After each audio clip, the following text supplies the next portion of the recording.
And with that, CQ welcomed customers to its brand new bank in the heart of downtown Baltimore. In the years since the pandemic, many businesses moved out of the city center.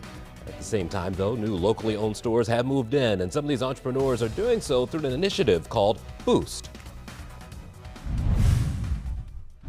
Joining us now is Downtown Partnership President Shalonda Stokes and Boost Program Coordinator Samuel Story. Thank you both for coming by. Thank you for having us. This is a great program. You get businesses started, but you started it at a really crucial time in the city for Boost. Tell me about it. Yeah, so we started this during COVID. It was also at a time when George Floyd and we had the social injustice. And for us, especially in downtown Baltimore, we had a vacancy rate of upwards of 23%. So, kind of looking at how could we do a number of things? How could we make sure we were helping fill that ground level vacancy? At the same time, how could we be intentional about making the demographics of downtown reflective of the demographics of our city? And our team and our board said, look, we need to lean in on this. And that was the creation of this program. And I have to credit Sam with coming up with the sexy name because it was really about filling those spaces, and Boost, which stands for Black Owned and Operated Storefront Tenancy, fit that model. Yeah, and you made a lot of dreams come true. I bet people wanted to have a storefront. They're looking for a way in, and then you made it possible. Absolutely. So in the first round, we had over 30 applicants, which during COVID was a big feat. It was a little bit challenging to convince some retailers to open up in the middle of a pandemic. And now we are just in the middle of our second round, and we've received over 50 applications. Wow. So we're getting more and more interest in the program. Let's go to the first round, though. As people start, I'm guessing there's some follow-up. I bet there's some mentoring or some, this is how you succeed. Tell me about what happens after you've been selected. So a couple of things. I'll start and then I'll transition to Sam. Part of what you get with the program, and so we can talk about how they transition, they get up to $50,000 to help with facade improvement, build out, operating expenses. And that part is good. And some people, they come in for that.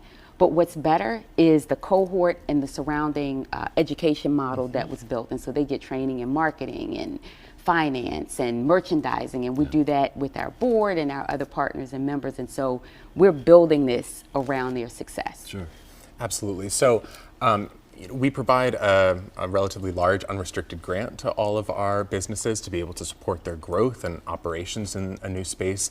And we hold their hands throughout the entire way. We know some of these businesses, it's their very first storefront that they're opening. They've been grinding for years, but they don't know how to operate in a brick and mortar. And so we provide them support from partners, but also from a business development consultant, a trained individual who's worked with small businesses for decades, who can give them the know-how that they need in order to be successful. I'm fortunate enough to know one person who is successful, graduated with me from high school, Nakia, and she has done well.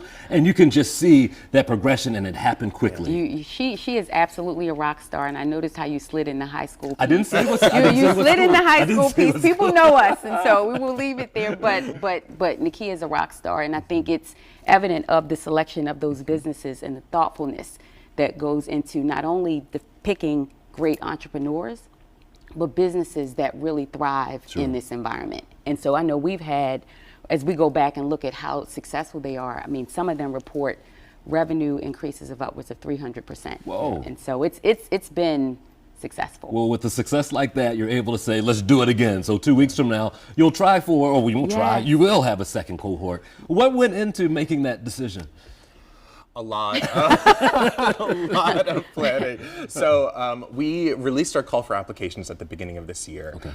We conducted extensive community outreach to make sure that all businesses, and Baltimore has a lot of small businesses, so we wanted to make sure that all eligible businesses knew about it. And we got substantial interest, and then we met with a committee comprised of local experts to help us make our decision. So now, after about 4 or 5 month process, we're very excited to announce it to the world. We're ready to announce it. And the beauty of this cohort is that we're building off of the learnings of the first. Sure. And so and we call that first group the first 5, there were some things that we learned, like we know that clustering those businesses should have added success. Us working with the landlords prior to really help negotiate, I think earlier. So there's some learnings that we're taking into this to help make this second group even more successful. And the first group are connected, so they're also our consultants. in there as well. Well, the entrepreneurs are excited, but I can tell it's infectious. Oh, I can my feel it God. between the two of you. Yes, yes. You don't know what it's like to work with these folks. They are just so full of life and passion.